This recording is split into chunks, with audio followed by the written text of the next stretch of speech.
Cette vidéo est sponsorisée par Red Shadow Legends, plus d'informations à la fin de la vidéo.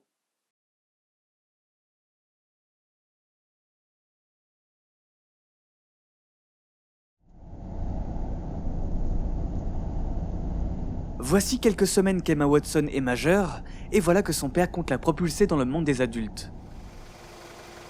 Chris Watson a en effet convoqué sa fille pour lui parler de quelque chose d'important, très important.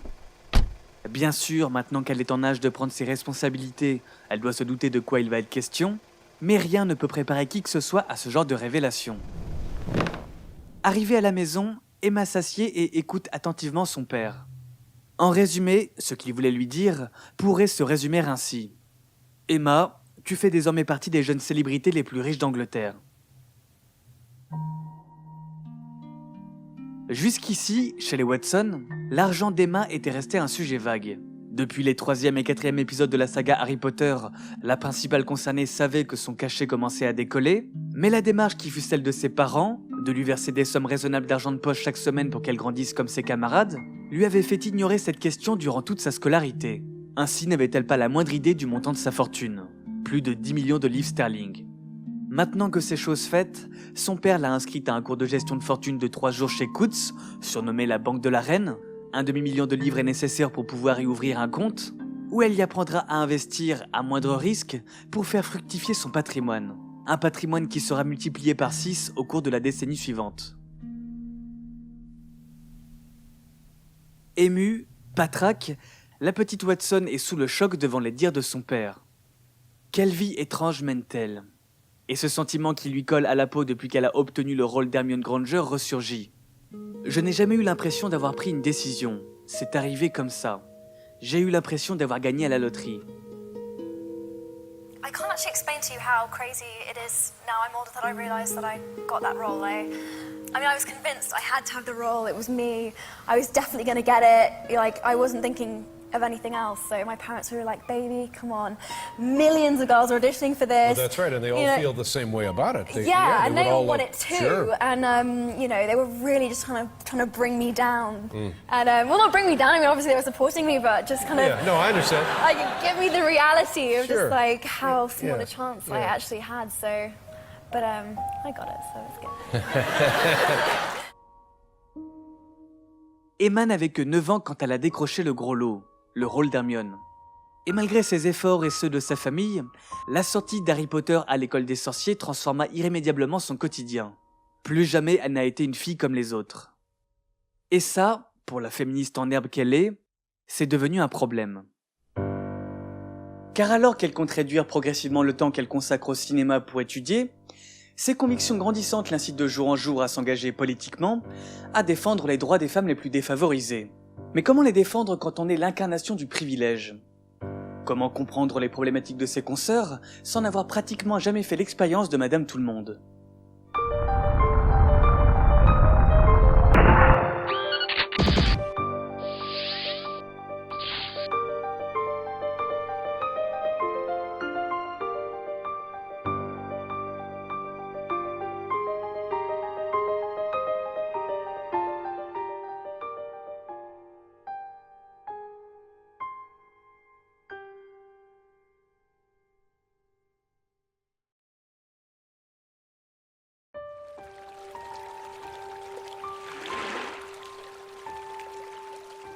Avant qu'elle ne se jette dans la Tamise, la rivière Cherwell permet à la famille Watson, qui y pratique régulièrement le punting, la promenade en barque en anglais, d'apercevoir sur la berge une école préparatoire privée des plus prestigieuses. Fondée en 1877, son nom fut hérité de l'un de ses professeurs, Sir George, qui y enseignait à l'époque où elle s'appelait encore l'Oxford Preparatory School. Il semble en effet avoir marqué les esprits de ses élèves, au point que ceux-ci se surnommèrent eux-mêmes les dragons, en référence à la légende de Saint Georges et du dragon, avant que ce ne soit carrément l'école qui se rebaptise de la sorte, la Dragon School. Dès lors, dans cette fabrique à élite, les anciens élèves sont devenus les Old Dragons. Parmi eux, nul magyar à pointe, suédois à museau court ou autres vers gallois, mais des scientifiques, sportifs de haut niveau, diplomates, écrivains, politiciens, musiciens, économistes et acteurs. Entre autres, Tom Hiddleston, Hugh Laurie, Tom Hollander et, d'ici quelques années, Emma. Oui, La future actrice n'a en réalité pas attendu que J.K. Rowling se décide à adapter ses romans au cinéma pour tirer le bon numéro. Sa naissance est déjà en soi un hasard très heureux, puisqu'elle est la fille d'un couple d'avocats à succès, aujourd'hui divorcés. Son père, Chris Watson, officie au CMS Camlon McKenna de Londres, l'un des plus importants cabinets d'avocats d'affaires dans le monde, tant par ses effectifs que son chiffre d'affaires. Chris a même été élu à plusieurs reprises l'un des 6 meilleurs avocats mondiaux dans le secteur des télécoms. Des parents si fortunés n'ont évidemment pas rechigné à payer les frais d'inscription élevés de la Dragon School. Certes, ce n'est pas non plus Eton, la pouponnière de la famille royale britannique, mais le réseau que l'on s'y crée et le parti pris éducatif qui consiste à laisser l'enfant s'essayer à diverses activités créatives en lui inculquant l'importance de s'épanouir dans son travail, est un luxe dont Emma bénéficie largement en participant à des concours de poésie ou des pièces de théâtre. Une expérience qui lui servira quand la nouvelle d'un casting national parviendra jusqu'aux esgourdes des dragons. C'est officiel, l'américain Chris Columbus, réalisateur, scénariste et producteur aguerri dans la sphère du cinéma familial, est à la recherche de ses Harry Potter, Ron Weasley et Hermione Granger pour son prochain film. J.K. Rowling a insisté, tous les acteurs doivent être anglais. L'annonce fait sensation à l'échelle nationale, des visites dans les écoles de tout le pays s'organisent. Un casting où chacun a sa chance, car il n'est pas réservé aux enfants acteurs gérés par des agents. Des dizaines de milliers de petits garçons et de petites filles se rêvent alors sorciers, à guetter la fenêtre au cas où une chouette blanche passerait leur livrer une lettre d'admission pour Poudlard. Emma Watson n'y fait pas exception. Elle dévore sur ses entrefaites le prisonnier d'Azkaban. Quand elle aperçoit Columbus pousser les portes de son école, son désir d'incarner Hermione est plus vif que jamais, à en inquiéter ses parents qui ne voudraient pas qu'elle se fasse trop d'espoir. De l'espoir, elle en a. La Dragon School l'a sélectionnée parmi 16 autres élèves pour participer à l'audition qui doit se dérouler au gymnase. Une audition qui consiste en fait en un simple cours d'art dramatique. 3 semaines passent et le téléphone sonne enfin chez les Watson. Emma est retenue pour passer les prochaines auditions. 11 au total, au cours desquelles elle est observée sous toutes les coutures, questionnée sur tous les sujets possibles. Les producteurs veulent s'assurer qu'elle pourra supporter les aléas de la célébrité et évaluée lors de sessions de lecture d'Harry Potter. Malgré les doutes qui l'assaillent devant la concurrence, notamment face à une actrice expérimentée entrée dans la course à mi-chemin, Emma reste persuadée qu'Hermione lui ressemble trop pour qu'on ne lui offre pas le rôle. Elle aussi est une élève modèle, elle répète encore et encore toute seule, se découvrant au passage une force de travail dont elle ignorait l'existence. De quoi finir par convaincre Rowling et Columbus de mettre un terme à cette sélection draconienne. Une fois les répétitions commencées, force est de constater que ce choix fut le bon. Le caractère d'Hermione sied à merveille à celui d'Emma, et celle-ci affiche un jeu d'acteur expressif, même si elle ne s'est pas encore débarrassée de cette manie qu'elle a de marmonner les répliques des autres, quand c'est au tour de Daniel Radcliffe et de Rupert Grint de parler. A stone that may skull and stops you from dying. No wonder Snape's after it. Anyone would want it. Something doesn't make sense. If all Snape wants is the Sorcerer's Stone, why did he try and kill you during the Quidditch match? Maybe he really wants that house cup. Unlikely. Did you hear something? Yeah. And me. Let's go.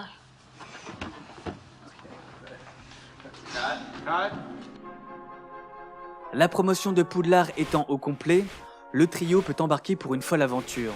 Transporté aux 4 coins de l'Angleterre, des studios Leavesden au nord de Londres pour tout ce qui est décor factice, à la gare de Gosselin qui fait office de Poudlard Express, en passant par le château d'Anwick pour, entre autres, tourner les scènes d'apprentissage au ballet, chaque jour de nouveaux terrains de jeu s'offrent aux yeux des jeunes comédiens.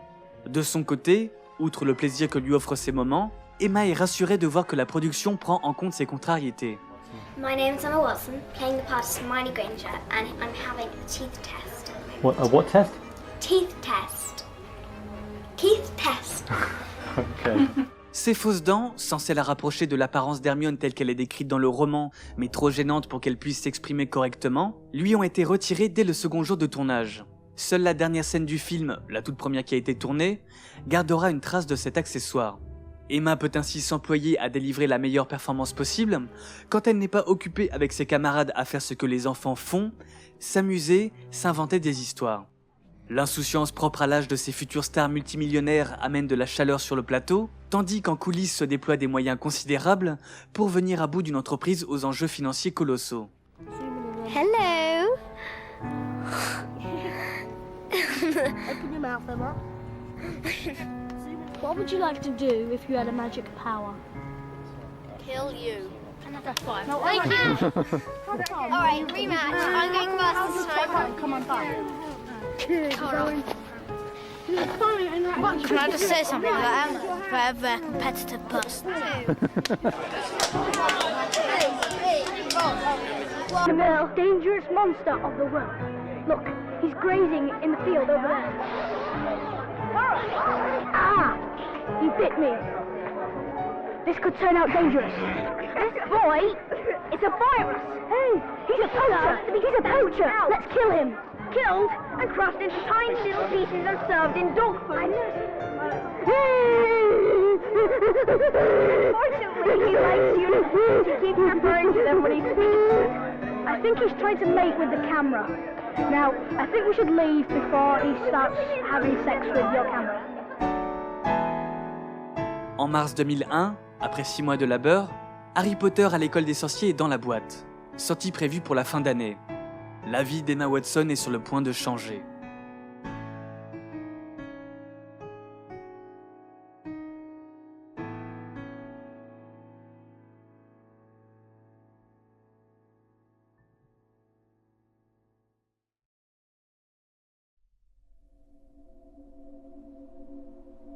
Assise sur la pelouse verdoyante de la Eddington School, Emma est plongée dans son livre et ne remarque pas tout de suite qu'un garçon la fixe depuis quelques secondes.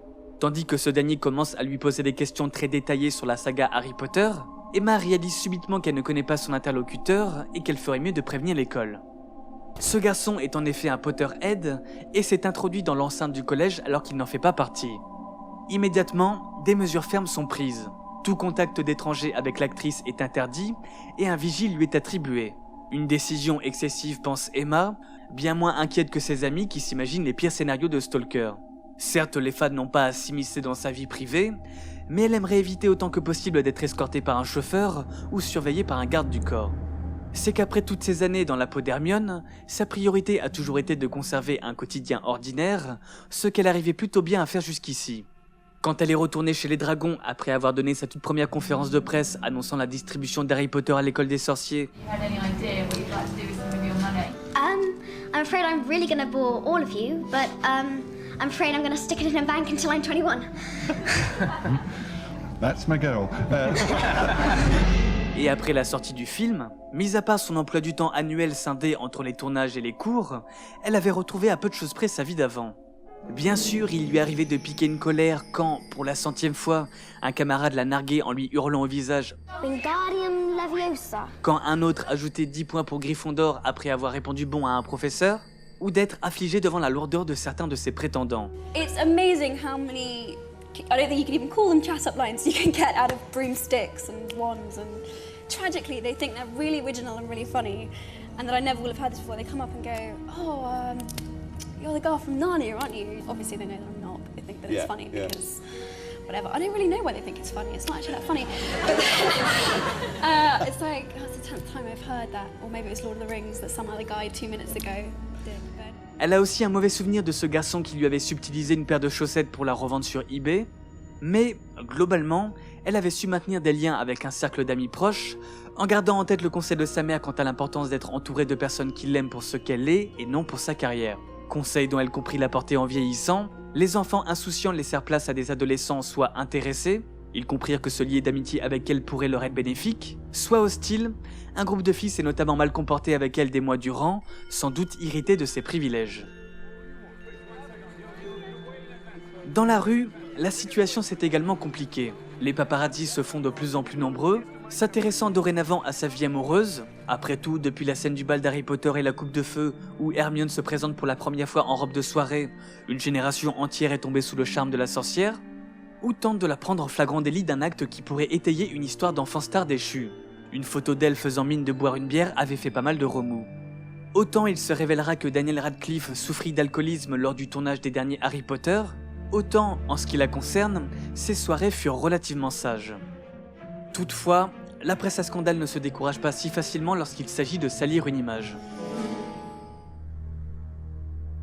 Un soir d'avril 2008, dans les rues du quartier chic de Mayfair à Londres, Emma, sa famille et ses amis, dont Tom Felton, Evanna Lynch, Katie Leung, se rendent au restaurant L'Automate pour se régaler de ses spécialités américaines. Pour une fois, à l'occasion de l'anniversaire de ses 18 ans, l'actrice est autorisée à veiller tard, ce qui n'était pas gagné en plein tournage d'Harry Potter et le Prince de Sang Mêlé. L'horloge affiche 4h30 du matin quand la fête prend fin, signe qu'Emma a bien profité de sa permission. Pourtant, sur le chemin du retour, elle n'affiche pas le sourire heureux de quelqu'un qui s'est fait couvrir de cadeaux. Son visage triste surprend, et le lendemain la presse s'interroge sur ce qui a pu contrarier la star dans un tel moment de bonheur. La presse ne comprend pas que justement, le problème, c'était elle. Une rangée entière de photographes attendait Emma à la sortie du restaurant. Et alors qu'il la mitraillèrent de flash pour tenter d'illustrer au mieux son passage à l'âge adulte, ils ne se privèrent d'aucun angle de vue. I remember, on my 18th birthday, I came out of my 18th birthday party, and photographers lay down on the pavement and took photographs up my skirt, which were then published on the front of the English tabloids the next morning. If they'd published the photographs 24 hours earlier, they would have been illegal, but because I turned 18, they were legal. And obviously, Dan and Rupert, who are my male co-stars, don't wear skirts. But I think that's just one example of how my transition into womanhood was dealt very differently by the tabloid press. Emma est confuse et scandalisée. Scandalisée d'être sexualisée de la sorte. Le prix à payer pour être Hermione devient exorbitant. De plus en plus déconnectée, ne pouvant plus flâner en ville à sa guise, sa notoriété croissante rime avec plus de solitude et la culpabilité la ronge. Comment peut-elle ne pas se sentir épanouie dans la situation exceptionnelle qui est la sienne? Elle est belle, riche, célèbre, actrice, des millions d'autres filles donneraient tout pour être à sa place. Rien n'y fait. Elle en est même venue à envisager d'arrêter Harry Potter, par peur d'entretenir une image qui lui colle à la peau, et pour dégager enfin un peu de temps dans une vie depuis trop longtemps réglée au millimètre. Pendant les mois de tournage, on lui dit quand manger, quand dormir, quand ceci, quand cela. Et aussi indécent son désarroi soit-il au regard de ceux qui n'ont pas sa chance, il lui faut bien le prendre en compte et agir. Why me? Why somebody else would have enjoyed and wanted this aspect of it more than I did. And I struggle with, I've wrestled a lot with the guilt around that. Michel, prends-moi s'il te plaît, avec Emma. I should be enjoying this more. Yeah. I should be more excited, and I'm actually really struggling. Right. But you then, didn't know what you were getting yourself into. well, right? I was not. That's No. the thing. Yeah, I was 9 years old, and I got literally picked out of a lineup in my school gym that wasn't even an acting school, and got the first part I ever auditioned for. I mean, it's so bizarre and otherworldly what happened to me. Pousse-toi. C'est où l'oreille? Vers moi, Eva. Arrêtez de t'hystérer avec les filles.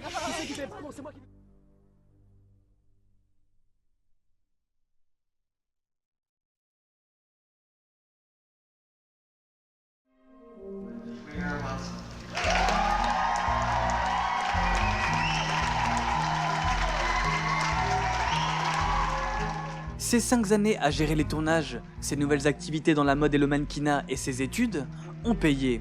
Ce 25 mai 2014, Emma sort diplômée en littérature anglaise de la très sélective université de Brown, dont le taux d'admission avoisine les 6 à 8%. Heureuse, elle peut lancer son chapeau dans les airs comme une étudiante normale, sans que son statut de célébrité n'entrave la cérémonie. Une époque se termine, et les souvenirs se bousculent dans sa tête. Le plus marquant, celui du 7 juillet 2011. I'm just so pleased I've shared it with you two because I love you. I really do. And oh God. En plein centre de Trafalgar Square, face à la National Gallery et près de la colonne Nelson, la fin d'un monument cinématographique était célébrée lors de l'avant-première d'Harry Potter et les Reliques de la Mort partie 2, le dernier film de la saga. Joe, thank you for writing these amazing books and for being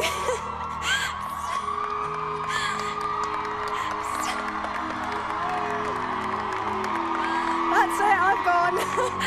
But such a role model to me in real life. Thank you to Rupert for making me laugh and being such a great brother. Emma était à la fois émue de devoir dire au revoir à tous ces gens avec qui elle avait travaillé toute une décennie, et soulagée. Si elle avait alors opté pour une coupe garçonne, c'était en partie pour célébrer sa nouvelle liberté. Enfin, elle pouvait prendre sa retraite d'Hermione, qui lui empêchait jusqu'ici contractuellement de toucher à ses cheveux. Une contrainte parmi tant d'autres qui volent en éclats, qu'Emma avait finalement accepté de subir 4 années supplémentaires pour aller au bout de l'aventure. Cette décision fut cependant loin d'être prise à la légère. Avant cela, pour s'assurer que le métier d'actrice était bel et bien sa vocation, contrairement à Dan et Rupert, elle n'eut jamais la certitude de vouloir poursuivre sa carrière après les reliques de la mort, elle s'essaya pour la première fois à apparaître dans un autre film qu'Harry Potter en 2007, le téléfilm britannique L'école de tous les talents. Loin de son équipe habituelle qui était plus proche d'une seconde famille que de collègues, au sein d'une production bien plus modeste, sans fioritures, sans effets spéciaux, l'objectif était de sortir de sa zone de confort et déterminer si elle valait bien quelque chose en tant que comédienne. L'expérience fut concluante, d'autant plus que l'identification à son personnage, Pauline Fossil, fut aisée. Cette dernière, actrice, doit gérer une célébrité subite qu'elle juge usurpée. I feel a complete fraud, Petrova. I'm terrible in that film. Tomorrow night, my face is going to be blown up as big as a house. Mais au-delà de prouver sa légitimité au cinéma, Emma ne pouvait définitivement pas abandonner Hermione. Un lien spécial s'était tissé. Si, à ses débuts, elle refusait de reconnaître ses points communs avec la mademoiselle je sais tout, c'était surtout un moyen pour elle de se distancier du statut de premier de la classe, rarement populaire à l'école. Aujourd'hui, la situation s'est inversée, fière qu'elle est de s'être forgée une culture à travers ses lectures et ses études supérieures. I think also I spent a long time trying to pretend that I wasn't like Hermione, when of course I was rather like Hermione, and finally have come to accept this fact. So and it's made me, you know, it's made me who I am, and now I celebrate. So. La vérité, c'est que, qu'il pleuve, qu'il vente, qu'il tonne, Emma est toujours restée très rigoureuse à l'école. Il fut d'ailleurs crucial au moment de négocier son contrat des derniers Harry Potter, d'obtenir de la production un aménagement de son emploi du temps afin qu'il n'obstrue pas son cursus. Coutumière des A et des A+, les notes maximales des examens anglais, l'étudiante a toujours eu à cœur de s'instruire pour s'appliquer un jour dans des causes qui donneront du sens à sa vie, quelque chose de plus concret et palpable que les paillettes de la célébrité. Une facette militante qu'elle dévoilait déjà à l'époque d'Harry Potter et la Coupe de Feu, quand elle apprit que toute la partie sur la fondation d'Hermione, destinée à libérer les elfes de maison, fut coupée du script. I was particularly excited about shooting all of the stuff with the house elves, like Hermione setting up Spew, and just that whole storyline of her taking care of the house elves and her like, and all of it got cut, none of it made it, and I remember just calling up David Heyman, who's the producer. I was like, I've just picked up the script, it's not in there, what's going on? And he was just like, honey, we can't have a 20-hour film. I was like, oh, okay. I was really upset. La voilà maintenant en 2014, son diplôme sous le bras, enfin libre comme l'air, libre d'orienter sa vie comme bon lui semble. Son choix est déjà fait.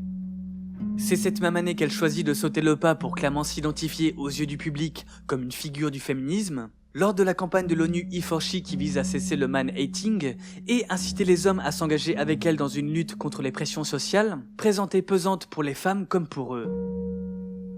Un engagement qui mettra fin à la relative unanimité dont elle jouissait jusqu'alors. And the winner is Emma Watson, Beauty and the Beast!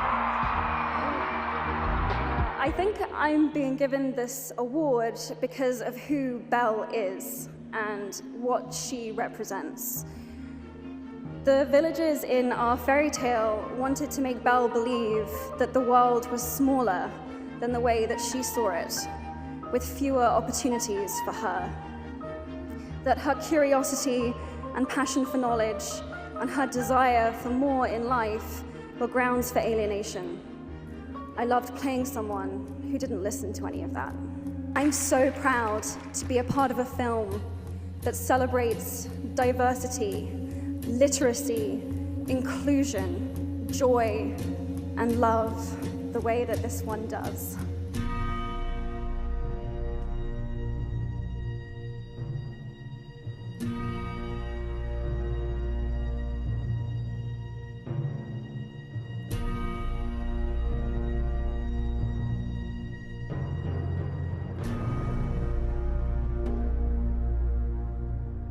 Qu'ils soient sympathisants à la cause féministe ou non, de nombreuses personnes s'agacent de voir Emma Watson sans cesse promouvoir ses films en les liant à l'émancipation des femmes, surtout lorsqu'il s'agit d'un Disney reprenant un vieux conte teinté du syndrome de Stockholm.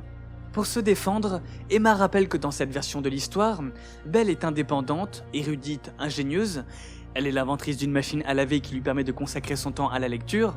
De surcroît, les personnages sont ethniquement plus divers qu'auparavant, et nombre d'extraits suggèrent que le fou est gay. Détail qui fera polémique en Alabama, Russie et Malaisie, où des tentatives d'interdiction verront le jour face à ce qui est qualifié de propagande homosexuelle.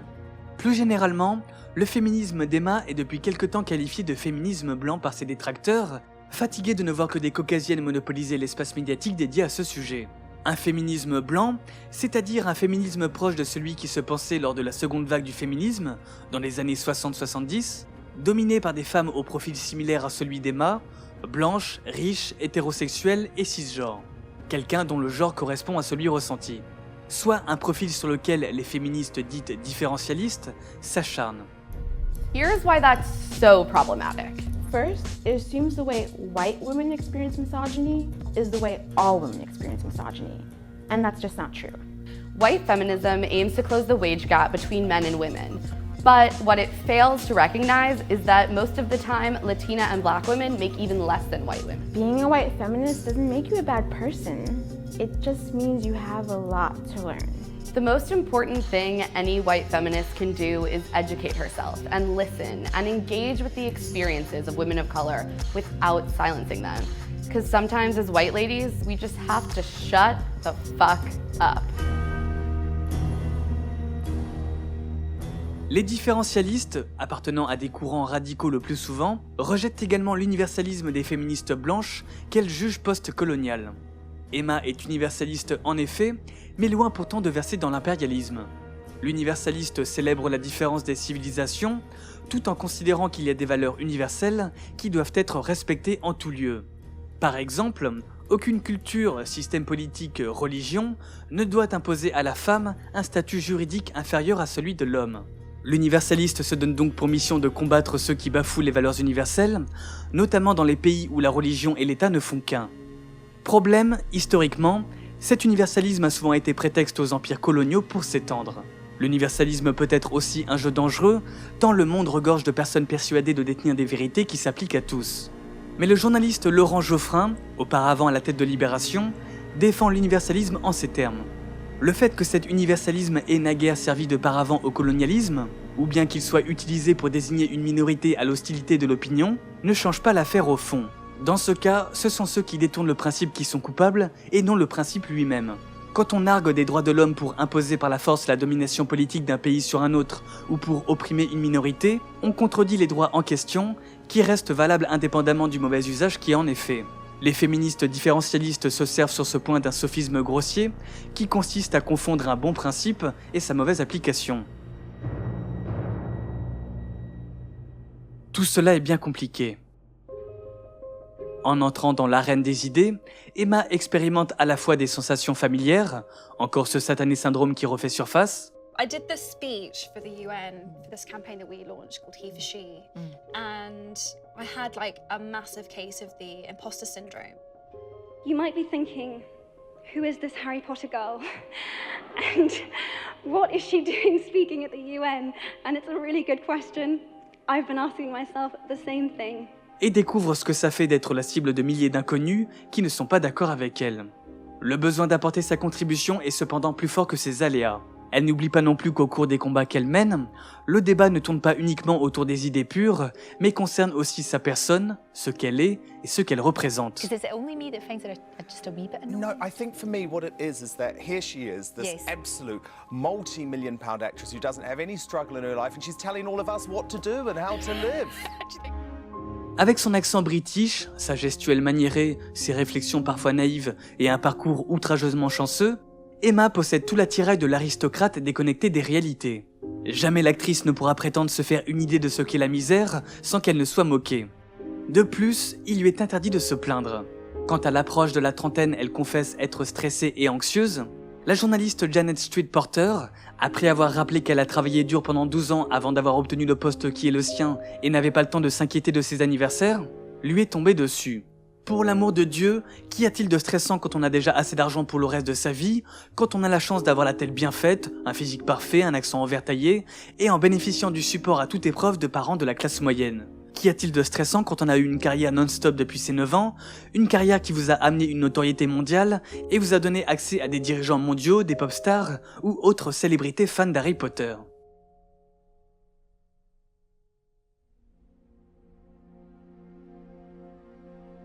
Harry Potter. Jusqu'à sa mort, Emma doit s'attendre à ce qu'on y fasse référence. En effet, il y a certainement un rapport entre son aventure cinématographique et sa vie. Depuis qu'on l'a embarquée au pays des sorciers, c'est comme si elle n'en était jamais revenue. Elle aussi doit maintenant vivre cachée des Moldus. Emma ne peut plus vivre normalement depuis l'âge de 9 ans, ni se qualifier de normale. Avoir du vague à l'âme ne lui est pas autorisé, c'est indécent au vu de sa chance. Plus jamais Emma ne sera l'un des leurs, les gens normaux. Elle a beau prendre toutes les précautions nécessaires, commencer chacune de ses phrases par « je sais que je suis une privilégiée », elle a compris qu'elle serait pour toujours exclue des normalités. Un ressenti qui ne semble pas étranger à son combat pour que les médias et les arts soient plus représentatifs des populations, plus inclusifs, car elle aussi, du haut de sa tour d'ivoire, se sent appartenir à une minorité à laquelle on ne fait pas de cadeaux. Mais qui sait, à défaut d'avoir une vie ordinaire, peut-être qu'Emma Watson aura un impact extraordinaire. Making people feel not included, I think, it's just such a painful, awful thing to do. And it has such big effects. I guess I'd ask them, have you ever felt that you weren't included? Yeah. Have you ever felt yourself not welcome somewhere, not invited? Have you felt like that? Yeah. Yeah, I can see you're emotional. Yeah, I have. My life is a sheer privilege because my parents didn't love me less because I was born a daughter. My school did not limit me because I was a girl. My mentors didn't assume that I would go less far because I might give birth to a child one day. Surely, I've been incredibly privileged and I haven't been held back because I'm a girl, but surely it's therefore my responsibility to make sure that other women have access to the same privileges that I have. Surely surely it'd be bad if I wasn't doing this. Like, you know, making sure that what I've been lucky enough to receive in my life is extended out.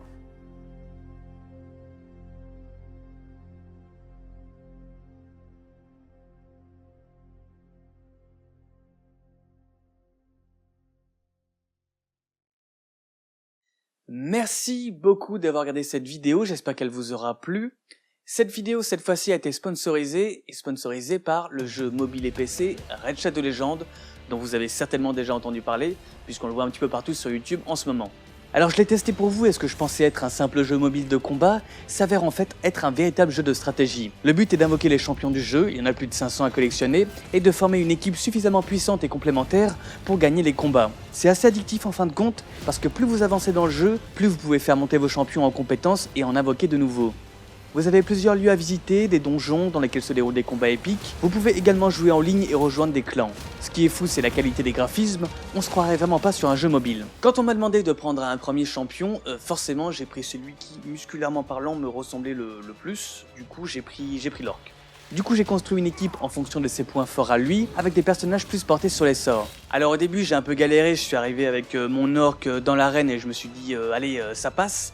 Mais il faut savoir qu'il y a des joueurs qui sont vraiment très chauds. Mais ça te pousse à vouloir encore plus améliorer tes champions, histoire de devenir le meilleur de l'univers, n'ayons pas peur des mots. Dernière chose, en ce mois de septembre 2020, Raid vient de publier une énorme mise à jour de champions, peaufinant et rééquilibrant plus de 20 champions différents pour rendre les batailles d'arène PVP encore plus compétitives. Et si cela ne suffit pas, la forge vient de sortir, vous pouvez maintenant gagner du temps et commencer à fabriquer des artefacts de qualité supérieure et participer à des compétitions immédiatement. Bref, si vous voulez, vous pouvez accéder aux liens que j'ai mis dans la description de la vidéo, cliquez sur les liens pour pouvoir jouer au jeu. Et si vous êtes un nouveau joueur, vous obtiendrez 100 000 pièces d'argent, plus 50 gemmes, plus 10 éclats de mystère, plus un champion gratuit, Balafreur, une espèce d'homme lézard qui a l'air pas content du tout. Merci encore à Raid Shadow Legends pour avoir sponsorisé cette vidéo. Quant à moi, je vous dis à bientôt pour un prochain épisode. Ciao.